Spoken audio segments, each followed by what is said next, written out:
πόλεων, όπως την ονομάζει ο Κάρλος Ντίκενς, είναι παράλληλα και η ιστορία δύο κρατών. Δηλαδή η Αθήνα είναι ήδη πρωτεύουσα του νεοσύστατου ελληνικού κράτους, η Θεσσαλονίκη είναι εκτός των τότε συνοριακών γραμμών. Ας δανειστούμε τον τίτλο και ας προχωρήσουμε.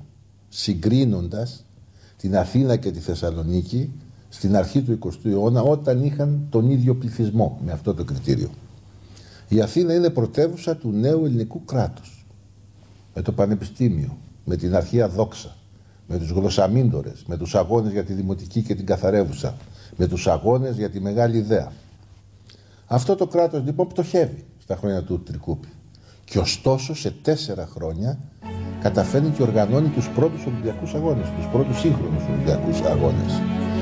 Τι εθνικοί ευεργέτες, τι Ζάπιο, τι Καλιμάρμαρο, τι Ανδρέας Συγκρός ως μέγας ευεργέτης, ο αστυνόμος Μπαϊρακτάρης που ασχολείται με τους μικρολοποδίτες, το διεθνές ενδιαφέρον το οποίο εκφράζεται και στο Ανάκτορο, στους Βασιλιάδες, στα Ρεκόρ, στο Σπυρολούι, στη δόξα την αρχαία που αναβιώνει. Ωστόσο, την άλλη χρονιά το σύστημα όλο καταρρεύει. Μια άλλη οργάνωση, εθνική οργάνωση, που λέγεται Εθνική Εταιρεία, άκρως επιδραστική, που θέλει να πολεμήσει με την Τουρκία για να πάρει, να κερδίσει, να κάνει ελληνική την Κρήτη. Το πρώτο πράγμα που κάνει, εκβιάζοντας τα πράγματα, είναι να στείλει 3.000 αντάρτες στη Μακεδονία. Η Τουρκία αντιδρά. Βεβαίως διαθέτει Γερμανούς συμβούλους, διαθέτει όπλα Μάουζερ, που οι γνώστες ξέρουν πόσο καλύτερα είναι από τους γκράδες με τους οποίους ως τότε ασχολούμασταν εμείς οι Έλληνες. Κηρύσσει τον πόλεμο λοιπόν στην Ελλάδα, νικά τον αρχιστράτικο διάδοχο και που δεν τον νικάει. Στα σύνορα, στη Λάρισα, στα Φάρσαλα, μέχρι κάτω τη Λαμία, και το μόνο που καταφέρνει ο αρχιστράτικος είναι να βάλει τον Σμολένσκι, έναν ήρωα της εποχής, να αμυνθεί στο Βόλο και στην περιοχή του Αλμυρού.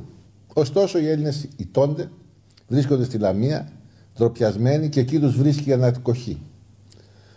Η Τουρκία ευτυχώς αποδέχεται τον συμβιβασμό που επιχειρούν να κάνουν οι μεγάλες δυνάμεις, αλλά απαιτεί, επειδή ο πόλεμος δεν ήταν δικό της φταίξιμο, ένα πελώριο ποσό σε λίρες, το οποίο η Ελλάδα οφείλει να δώσει ως αποζημίωση. Δεν έχει βέβαια τα χρήματα, αλλά ιδρύει το μονοπόλιο, το οποίο επί 80 χρόνια πολλά προϊόντα μας τα μαζεύει για να τελειώσουν τα δάνεια που μας έχουν βάλει οι τραπεζίτες. Αυτό το σύστημα λεγόταν Διεθνής Οικονομικός Έλεγχος.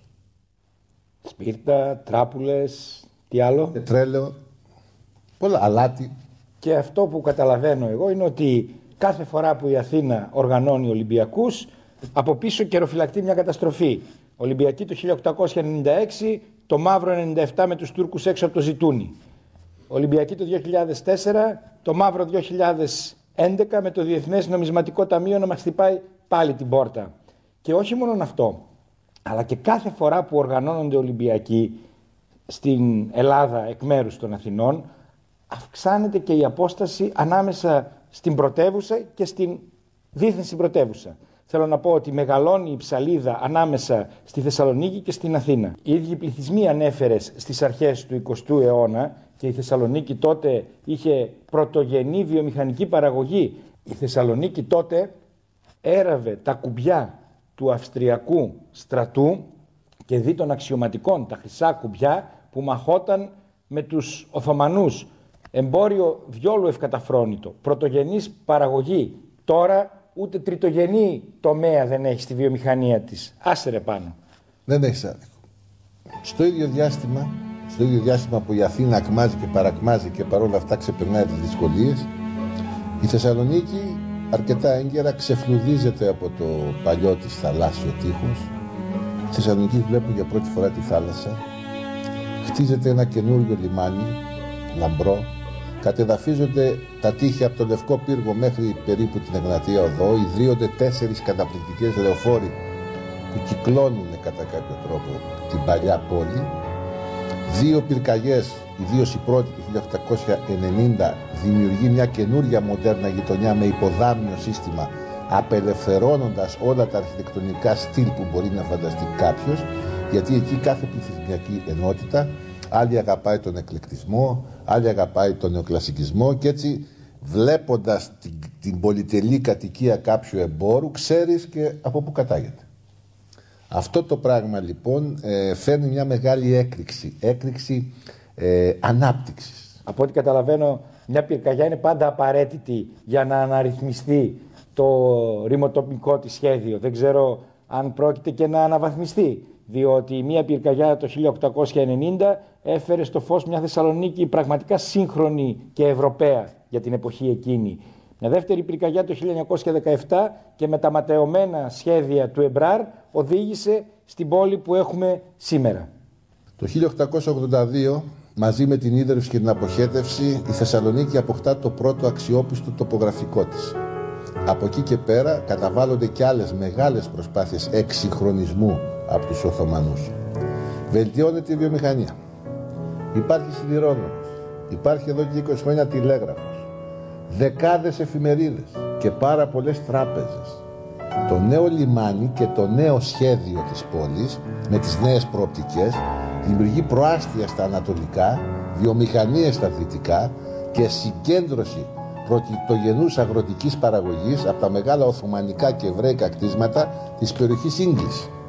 Άρα το εμπόριο καλά κρατεί. Δυστυχώς όμως η Ύπαιθρος είναι αναστατωμένη.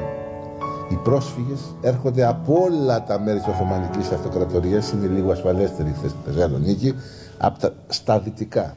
Η πόλη απαιτεί ολοένα και νέα έργα, μεγάλα έργα, τα οποία αναλαμβάνουν ξένες εταιρείες, οι οποίες εκμεταλλεύονται αυτές τις επενδύσεις για πολλά χρόνια. Έχει ήδη υπογράψει σύμβαση με τον Γάλλο Μπερτισόλ για την κατασκευή και αξιοποίηση του λιμένος. Μια δεκαετία αργότερα επεκτείνεται αυτή η σύμβαση.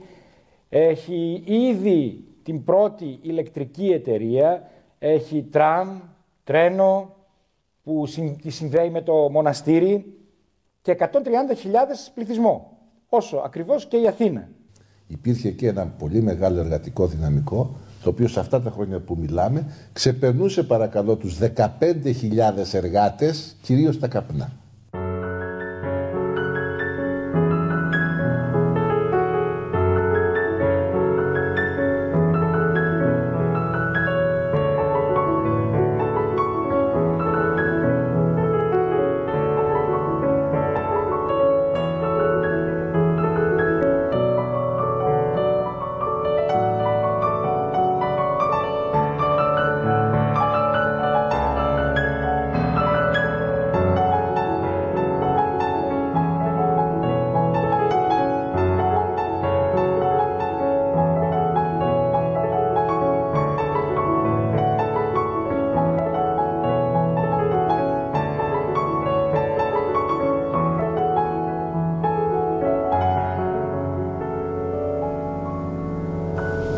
Η Θεσσαλονίκη δηλαδή στις αρχές του 20ου αιώνα είναι πραγματικά αρχόντισσα κυρά. Έχει λιμάνι. Στις αρχές του 21ου αιώνα δεν διαθέτει λιμάνι ουσιαστικά. Η Θεσσαλονίκη στις αρχές του 20ου αιώνα έχει τρένο. Μάλλον πριν από τους νότιους συμπατριώτες μας. Στις αρχές του 21ου αιώνα ψάχνει πότε θα τελειώσει το μετρό. Η Θεσσαλονίκη στις αρχές του 20ου αιώνα είχε δρόμους τεράστιους και φαρδείς που υποδέχονταν τους επισκέπτες από όλη την Ευρώπη, για εμπόριο κυρίως. Τώρα πια αναγκάζεσαι να διπλοπαρκάρεις στην Τσιμισκή για να κυκλοφορήσεις στην πόλη. Χρειάζονται κι άλλα για τη σύγκριση των δύο πόλεων? Όχι.